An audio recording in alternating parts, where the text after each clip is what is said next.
Ongi etorri zure etorkizuna erabakiz gazten ideien lehiaketaren lehenengo emanaldira.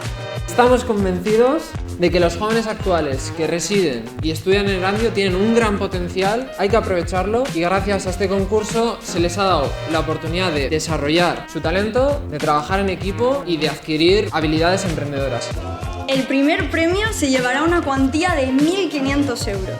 El segundo premio corresponderá a 1.000 euros y el tercer premio a 500 euros. El proyecto iba un poco enfocado a los objetivos de desarrollo sostenible y cómo aplicarlos de manera íntegra en Erandio, ¿no? Hemos hecho un método de accesibilidad a los aparcamientos que se basa en una pantalla, la cual nos indica si hay espacios libres o no. Mi proyecto es una página web de productos sostenibles para ayudar al impacto medioambiental. Todo ello incluye mis propios dibujos, mis propias creaciones, ya que soy una fanática total del arte. Gure etorkizuna eraikiz ideien lehiaketara etortzeko animatzen zaituago.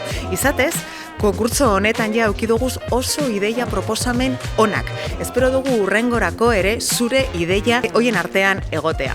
Eta beti da eskertzekoa, ideia freskoak eta gaztetasunaren ikuspegitik datozenak. Beraz, etorri zaiteze eta apuntatu, behargintzara hurbiltzea baino ez tekuzu.